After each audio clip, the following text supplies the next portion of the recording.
These days, Star Wars coverage is a large part of my job. As a culture critic, writer, and editor, hardly a week goes by where I don't touch something Star Wars related. Since Disney rebooted the franchise, it's produced some of the highest grossing movies of the last 4 years, not to mention limitless news, takes, and theories about each film. But, within the past year, the conversation about Star Wars has gotten deeply unpleasant. In 2018, I've gotten literal death threats toward Star Wars fans about a family movie that defined my childhood. And this isn't a problem limited to my experience. Oh no, my online harassment has paled in comparison to others, specifically the female stars of the 2 new films. And that's because, over the past year, the conversation surrounding Star Wars has devolved into something ugly and unrecognizable.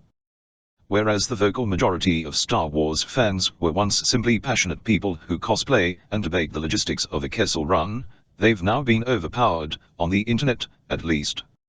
Star Wars, and a loud section of Star Wars fans, have tragically become synonymous with hate, bigotry, and pervasive arseholeness in 2018.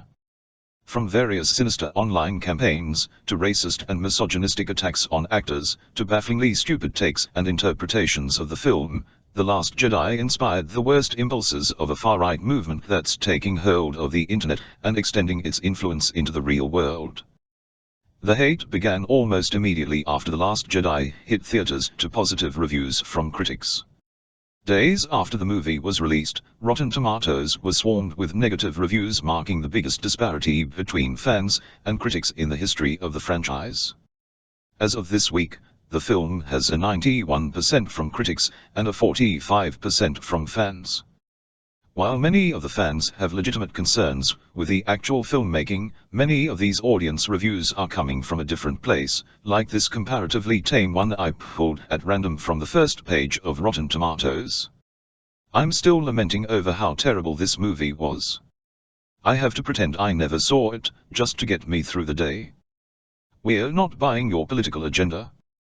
I didn't see Solo as a way of giving the finger to Rian Johnson and Kathleen Kennedy, and many others did the same.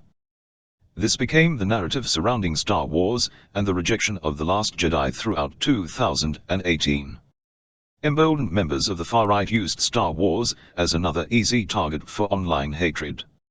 What's confusing is how badly these alleged Star Wars fans misunderstand Star Wars. From the very beginning, it was a progressive franchise, even considering some of the embarrassing Hollywood norms of the 70s. George Lucas gave Princess Leia a blaster, and had her take charge of her own rescue, while many women on screen at the time remained the damsel in distress. The rebels fought against a totalitarian empire that not so subtly resembled Nazi Germany. It's a film that made women like Mon Mothma revolutionary leaders.